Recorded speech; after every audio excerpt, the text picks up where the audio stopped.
buzzwords. The military, like the corporate world, has their buzzwords. Listen to leadership talk, and soon enough, words like austere, integration, and battle space roll off the tongue as easily as words like synergy, bandwidth, and yes, even the word disruptor. But what are they really talking about? In essence, they're talking about the way they see the nature of future conflicts.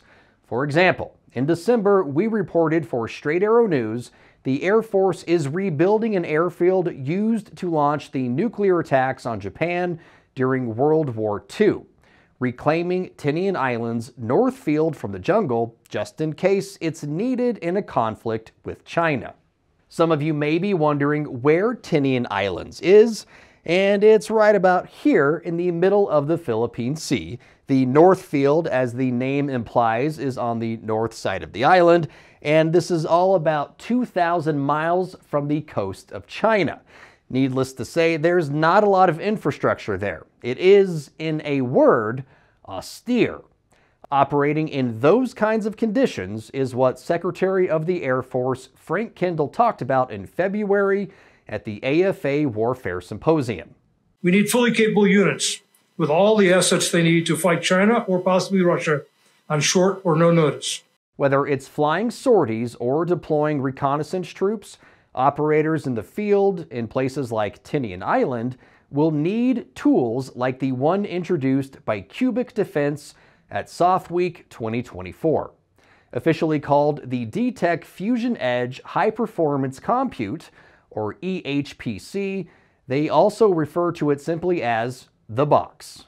So if you think back in my time frame, it took racks and racks. It took probably 3 or 4 trucks to do what, hauling racks of servers around to do what this one box will do for the future warfighter that's out there. It's good kit. It's good kit. People involved with the project tell us the box provides the muscle to not only run a remote command and control operation, but also take data produced by whatever tools are in use and put that information into a format that allows those on the ground to make better informed decisions. It's about converging data, translating that into intelligence, and then delivering that to a decision maker in a timely manner so they can make the right decisions. And that's what this does. Retired Lieutenant General James Terry is the Vice President of Business Development and Strategy for Cubic Defense. He's also the former commander of U.S. Army Central Command. He says this hardware is built for the evolving nature of combat. This is going to be exactly what those warfighters are going to need out there at those levels. It's exciting, very exciting. For the tech-minded, or if you want to impress your kids that use gaming PCs, this single-case solution is fitted with an NVIDIA GPU processor to support artificial intelligence and machine learning. It also has 512 gigabytes of ultra-fast memory and 25 gigabits of networking. And oh yeah, it has 8 slots of removable hard drives that offer up to a petabyte worth of storage. If you're trying to do the math, that's 1,000 terabytes, and graphic designer Dakota Patillo says that's all very impressive. Even with all of that, Terry says what this comes down to is properly equipping the people making important decisions.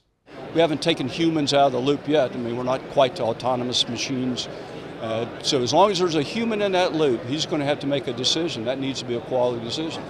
This box will crunch all that data if you apply some AI to it, sort to it, parse it, and then deliver it directly to that commander. So what commander is going to get their hands on the EHPC first? That remains to be seen. While Cubic Defense currently has several government contracts, there is no official word on a buyer for their newest piece of tech. When that happens, we'll let you know.